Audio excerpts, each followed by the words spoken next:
Kia ora everyone. Welcome to session 2 on day 3 of the 2020 Forest Growers Research Conference. The session is titled Breeding and Biotechnology, and over the next 2 hours we have 8 of our colleagues presenting on topics covering a range of species and breeding techniques.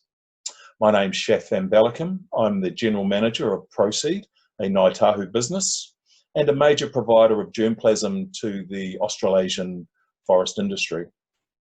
All of the topics in this session have direct implications for our business. Some of them I regard as disruptive and will significantly change the way Proseed does business in the next decade.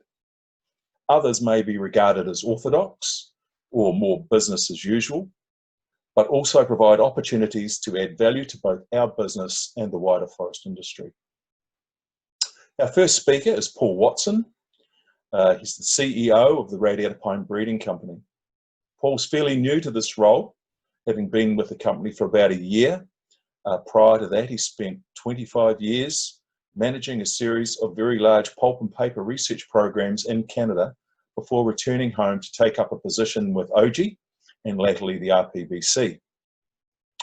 The next decade will prove exciting for the RPBC and our industry as well, as we build on our investments in both genomics and plant propagation to deliver the gains that genomic breeding promises, and we'll hear more about that in later presentations. Paul's plan today is to simply bring us up to speed with developments in the Radiata Pine breeding program space, including the genomics program itself, maybe new breeding analysis, changes to RPBC structure, and offering his thoughts about what is on the horizon for the company.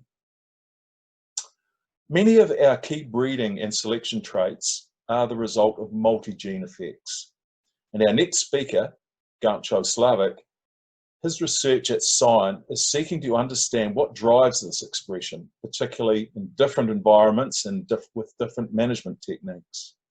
Now, Gancho's topic today is very broad, but essentially he'll talk about how we're using genomics in the Radiata program, and believe it, because it's already started. In addition, he will offer views on how to use these technologies in other species.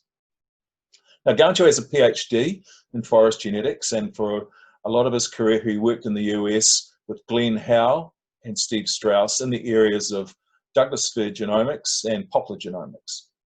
So his experience is going to be invaluable in showing us how we can practically use these technologies in our breeding program in a cost-effective manner, because it's not cheap, but also how companies such as Proseed can use these technologies also in the management of our seed orchards.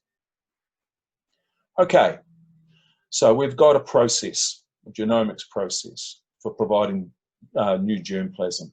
How are we going to get this germplasm into our forests?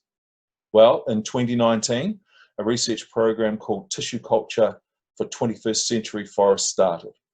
Now, the program is focusing on a new approach on developing clones, or varietals, as we are calling them, of Radiata pine from a combination of somatic embryogenesis and genomic selection using bioreactors and robotics. And that'll become a little bit clearer in the presentation. The objective of this program is really a very cost-effective production of varietals, and this will lead to significant uptake by industry, we believe. Now, we have 2 presenters, Associate Professor Jana Kranikova and Dr. Russell Burton, who will take us through the key elements of the program. Jana is a research leader for the Tissue Culture Group at Scion, and prior to coming to New Zealand, has held several senior roles in molecular biology and genetics in universities in Slovakia, Italy, and Finland. Russell will be known to many of you. Prior to his taking over a role as program manager a year ago for this program, he was the general manager for research, investments, and multi-partnerships at Scion. Then we're going to jump species and look at the role of breeding to improve heartwood in dryland eucalypts. Now, this research program is directed by Dr. Clemens Altena at the School of Forestry. Now, Clemens is a leading wood scientist with a Doctor of Natural Sciences from the University of Hamburg. Now, as you know, natural durability within a timber species can be variable, and orthodox wood quality applied research is often expensive and relies on small numbers of samples. Clement's work is focusing on the efficient testing of thousands of genotypes at a young age for heartwood quality and quantity within Eucalyptus persistuana in the first instance. The results of his research are then being used to rank selections in the persistuana breeding program. After that, we're going to enter an area some call the dark arts, genetic manipulation. Our presenter for this presentation is Glenn Thorlby from SCIEN. Now, Glenn is a plant molecular biologist with lots of experience in gene discovery and functional genomics. He leads SCIEN's plant biotechnology research program. Glenn gained his PhD from the University of London and has been at SCIEN for the past 10 years.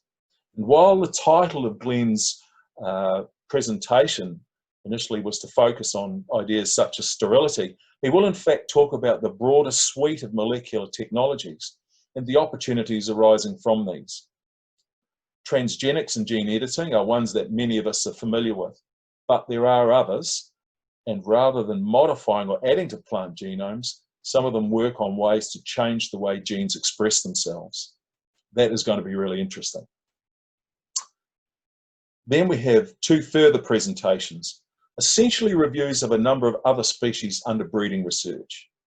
In the first, Toby Stovall, a scientist with Forest Genetics Group at SCIEN, will talk about the status of breeding in a number of specialty species. His presentation covers a wide suite of species, including Douglas fir, several non-durable eucalypts, and cypresses. Toby's going to cover past work, where we've come from, current status, and what the future will look like. And maybe he will touch upon genomics in the likes of Douglas fir and eucalyptus. And finally, rounding off the session, we'll hear from the leading redwood grower in New Zealand, Simon Rapley from the New Zealand Redwood Company. Again, this is an update from our industry expert about the status of redwood genetics in New Zealand, and perhaps some commentary also on the opportunity for future breeding.